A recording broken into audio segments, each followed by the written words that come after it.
الحمد لله رب العالمين. الصلاة والسلام على رسوله الكريم وعلى آله وصحبه أجمعين وعلى من تبعهم بإحسان إلى يوم الدين. أما بعد. بواب الباب إمام النووي رحمه الله في كتابه رياض الصالحين باب إصغاء الجليس لحديث جليسه الذي ليس بحرام إلى آخر. وعن جرير بن عبد الله رضي الله عنه قال قال رسول الله صلى الله عليه وسلم في حجة الوداع انست الناس ثم قال لا ترجعوا بعدي كفارا يضرب بعضكم رقاب بعض. رواه புகாரி முஸ்லிம். பின்னித்துக்குரிய அல்லாஹ் அடியார்களே, இன்று பார்க்கக்கூடிய தலைப்பு பாடம் 90ஆம் பாடம்.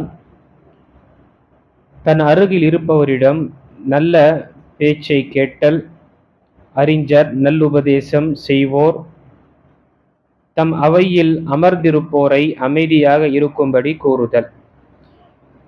இந்த தலைப்பின் கீழ் நபி ஸல்லல்லாஹு அலைஹி வஸல்லம் உடைய ஹதீஸ் ஜரீர் இப்னு அப்துல்லாஹ் ரலியல்லாஹு அவர்கள் அறிவிக்கின்றார்கள். ஹஜ்ஜத்துல் விதா என்னும் இறுதி ஹஜ்ஜின் போது மக்களை அமைதிப்படுத்துவீராக நபி ஸல்லல்லாஹு அலைஹி வஸல்லம் அவர்கள் என்னிடம் கூறினார்கள். பின்பு அவர்கள் மக்களை நோக்கி, எனக்கு பின் உங்களில் சிலரை அடித்து கொள்ளும் இறை மறுப்பாளர்களாக ஆகிவிடாதீர்கள் என்றும் கூறினார்கள். இந்த தலைப்பில் நம்முடைய ஒரு சகோதரோ அதாவது நம்மிடம் ஒருவர் பேச விரும்பும் பொழுது அவர்களிடம் முழுமையாக நம்ம நேரத்தை அவர் சொல்லக்கூடிய விஷயத்தை கவனமாக கேட்கணும். அது அவர்கள் சொல்லக்கூடிய விஷயத்தை கேட்பதாக இருக்கட்டும், அதே போல அவர் பக்கம் நம்முடைய முழு கவனத்தையும் நாம் ஏற்படுத்த வேண்டும். எப்படி என்றால், நாம் அவருடைய பேச்சை கேட்கின்றோம் என்ற அந்த விஷயத்தை உணர்த்த அளவுக்கு நாம் செய்ய வேண்டும். நபி ஸல்லல்லாஹு அலைஹி வஸல்லம் உடைய ஒரு நற்பண்புகளில் ஒன்றானது, அவர்களிடம் யாராவது ஒருவர் பேச விரும்பும் பொழுது முழுமையாக தன்னுடைய செவியை தாழ்த்தி முழுமையாக கேட்பார்கள். எதுவரை அவர் தன்னுடைய பேச்சை முடிக்கவில்லையோ நபி ஸல்லல்லாஹு அலைஹி வஸல்லம் மௌனமாக கவனத்துடன் கேட்கக்கூடியவர்களாக இருந்தார்கள். இந்த பழக்கம் ஒரு பணிவான ஒரு விஷயத்தை, ஒரு பண்பை ஏற்படுத்தும்.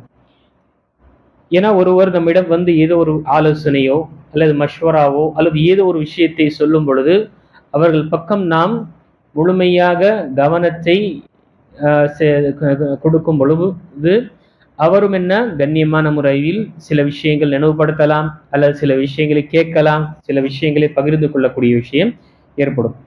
இதற்கு மாறாக அவருடைய பேச்சை கேட்காமல் இங்கு அங்கு என்று திரும்புவதோ அல்லது அவருடைய பேச்சை கேட்க விரும்பாத அளவுக்கு அவர் புறக்கணிக்கக்கூடிய விஷயத்தை நாம இந்த விஷயத்தை செய்யக்கூடாது.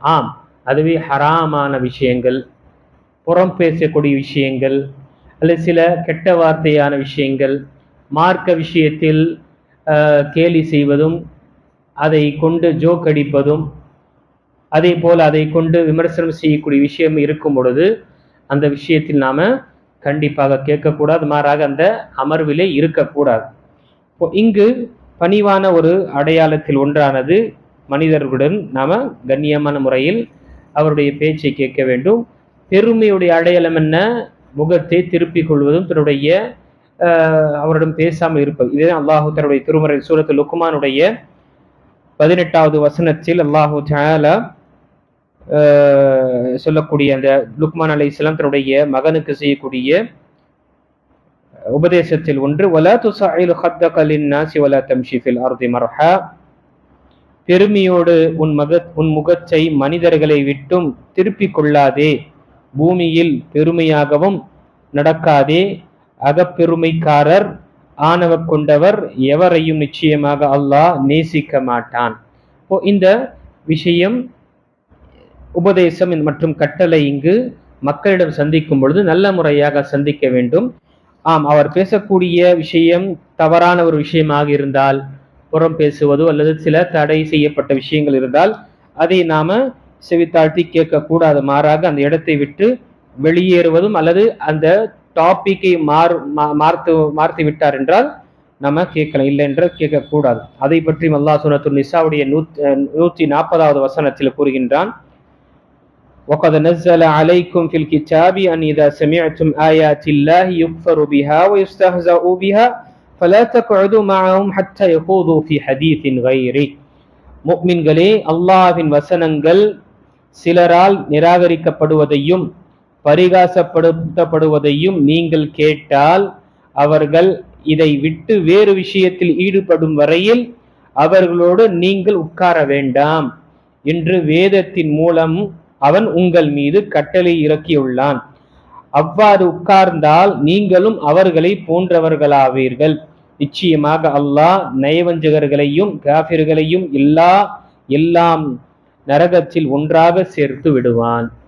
இங்கு ஒரு விஷயம் புறம் பேசக்கூடிய விஷயமாக இருக்கட்டும், அல்லது மார்க்கவுடைய விஷயத்தில் விமர்சனம் செய்யக்கூடிய விஷயமாக இருக்கட்டும், இதில் நாம என்னுடைய ஃப்ரெண்டு சொல்கின்றார், என்னுடைய நண்பர் சொல்கின்றார் என்ற விஷயத்தில் நாம் மௌனமாக இருந்து விட்டோம் என்றால், அல்லது பெரியவர் பேசுகின்றார் குர்ஆனை பற்றியும் மார்க்க சட்டங்களை பற்றியும் விமர்சனம் செய்வதோ, அல்லது சில ஹிஜாபுடைய மார்க்க சட்டங்களுடைய விஷயத்துல கொஞ்சம் கண்ணிய குறைவாக பேசக்கூடிய விஷயத்தில் இருக்கும் பொழுது அங்கு ஒன்று நாம் அவருக்கு நிப்பாட்ட வேண்டும்.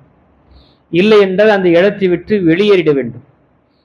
இப்படியும் இல்லாமல் நாம் மௌனமாக இருந்தோம் என்றால் அல்லாஹு தஆலா கூறுகின்றான், நீங்களும் அவரை போன்றவர் தான். நீங்க பேசாவிட்டாலும் அந்த விமர்சனம் அல்லாஹ்வை பற்றியும் அல்லாஹ்வுடைய தூதரை பற்றியும் அவருடைய வேதங்களை பற்றி விமர்சனம் செய்யாவிட்டாலும் நீங்க கேட்ட காரணத்தினால நீங்களும் அவருடனே குற்றவாளிகளாக கருதப்படுவீர்கள் என்று அல்லாஹ் நம்மை எச்சரிக்கின்றான். எந்த ஒரு விஷயமாக இருக்கட்டும், கணிச்சுக்குரிய அல்லாஹ் நடிகார்களே, விமர்சனம் செய்யக்கூடிய அல்லது ஹராமான விஷயங்களில் இருக்கும் பொழுது நாம் அங்கு உட்காரக்கூடாது, அந்த விஷயத்தை செவித்தாழ்த்த கூடாது. இந்த சந்தர்ப்பத்தில் பார்க்கும் பொழுது குறிப்பாக தடை செய்யப்பட்ட, குறிப்பாக மியூசிக்கு இந்த சம்பந்தப்பட்ட விஷயங்கள் என்ன தடை செய்யப்பட்டதாக இருக்கு, ஹராமாக்கப்பட்டது. இதை கேட்கக்கூடிய விஷயத்தில் நாமும் ஈடுபடக்கூடாது. அதே போல நம்முடைய வீட்டில் இந்த விஷயங்கள் ஏற்படுதுகின்றால் அதை நாம தடுக்க வேண்டும், தடுத்து சொல்ல வேண்டும். இல்லை என்றால் என்ன ஆகும், நாமும் அந்த குற்றவாளியில் ஆகிவிடுவோம். இங்கு நபி ஸல்லல்லாஹு அலைஹி வஸல்லம் அந்த ஹஜ்ஜத்துல் வதால சஹாபியிடம் சொன்னாங்க, மக்களை நீங்க அமைதியாக இருக்குமாறு சொல்லுங்க என்று நபி ஸல்லல்லாஹு அலைஹி வஸல்லம் சொல்லிவிட்டு, அதற்கு பிறகு நீங்கள் எனக்கு பிறகு ஒருவருக்கு ஒருவர் அடித்து கொன்றுவிட்டு இறை மறுப்பாளர்களாக ஆகிவிடாதீர்கள். என்ன அர்த்தம்? ஒருவர் ஒரு முஃமின் இன்னொரு முஃமினை கொல்வதும் அல்லது அவரை கொலை செய்வது என்பது எப்படி என்றால் ஒரு மனிதனை பெரும் பாவம் செய்யக்கூடிய அளவு அவன் தள்ளுகின்ற எதுவரை என்றால் சில நேரத்தில் அவனு இஸ்லாத்தை விட்டு வெளியக்கூடிய நிலை ஏற்பட்டு விடும் என்று நபி ஸல்லல்லாஹு அலைஹி வஸல்லம் முன்கூட்டி எச்சரித்தார்கள். இது பொதுவாக ஹஜ்ஜத்துல் விதாவில் வந்திருக்கக்கூடிய எல்லாருக்கும் என்ன ஒரு உபதேசமாக நபி ஸல்லல்லாஹு அலைஹி வஸல்லம் கூறினார்கள். என்றால் ஒரு கட்டத்தில் மனிதர்கள் சில காரணத்தினால வெறுப்பு மற்றும் அந்த கோபத்தினால் சில தவறான ஒரு முடிவை எடுக்கக்கூடியவர்களாக ஆகிவிடுவார்கள் என்பதற்காக முன்கூட்டி நபி ஸல்லல்லாஹு அலைஹி வஸல்லம் இங்கு ஒரு எச்சரிக்கையை விடுத்திருக்கின்றார்கள். இங்கு கணித்துக்குரிய அல்லாஹ் நடிகார்களே, இந்த தலைப்பில் நாம் அறிந்த விஷயம், ஒருவர் நம்மிடம் பேச விரும்புகின்றார் என்றால், அவர் நல்ல விஷயமாக பேசுவார் என்றால் நாம் அவருக்கு நேரத்தை கொடுக்க வேண்டும். அவருடைய பேச்சை கேட்பதும் அவருடைய என்ன கொள்கின்றார் என்று கேட்பது என்பது நமக்கு இது ஒரு ஒழுக்கமாக இருக்கு. ஆம், வரக்கூடியவர் நமக்கு முன்கூட்டியே தெரியும், இவர் வந்து உட்கார்ந்தாலே வீணடிப்பார் அல்லது இல்லாத விஷயங்கள் பேசுவார் என்றால் அந்த மாதிரி விஷயத்தில் நம்ம என்ன செய்யக்கூடாது, நம்முடைய ஈடுபாட்டை ஏற்படுத்திக் கொள்ளக்கூடாது. ஏனென்றால் ஜாஹிலிகள் பார்க்கும் பொழுது நபி அல்லாஹு தஆலா என்ன கட்டளையிட்டான், வைதா காத்தபஹுமுல் ஜாஹிலூன காலு ஸலாமா, நீங்கள் அறியாதவர்கள், இந்த மடமைத்தனம் செய்யக்கூடியவர்கள் ஜாஹில்கள், அவர்கள் உங்களிடம் பேசுவதோ அல்லது நீங்கள் பேசக்கூடிய பேச்சுவார்த்தை கொடுக்கும் பொழுது நீங்க என்ன செய்யுங்க, அவரிடம் இருந்து விலகி இருந்து ஸலாம் அலைக்கும் சொல்லிட்டு போயிடுங்க. ஏன்? ஜாஹிலாக இருக்கக்கூடியவன் தன்னுடைய நாவை கட்டுப்படுத்தாமல் கெட்ட வார்த்தைகளை பேசுவதும் அருவருக்கக்கூடிய வார்த்தைகளை பேசுவான். அதனால இப்படிப்பட்ட ஒரு நிலை இருக்கும் பொழுது நம்ம என்ன செய்யணும், முன்கூட்டியே ஸலாம் அலைக்கும் என்று சொல்லிவிட்டு அங்கிருந்து கடந்து விடுவதுதான் நமக்கும் பாதுகாப்பு, நம்முடைய ஈமானுக்கு பாதுகாப்பாக இருக்கின்றது. இன்ஷா அல்லாஹ் வரக்கூடிய அமர்வில் நாம் மீதமுள்ள தலைப்பின் ஹதீஸ்களை பார்க்கலாம். அல்லாஹு தஆலா சொல்லக்கூடியவனுக்கும் கேட்கக்கூடிய அனைவர்களுக்கும் இது சொல்லப்பட்ட விஷயத்தை நாம் நம்முடைய வாழ்க்கையில் ஒவ்வொரு சுன்னாவையும் பின்பற்றக்கூடியவர்களாக அல்லாஹ் நம்மை ஆக்கியருள்வானாக. ஆமீன். வாஹிரு தஅவானா அல்ஹம்துலில்லாஹி ரப்பில் ஆலமீன்.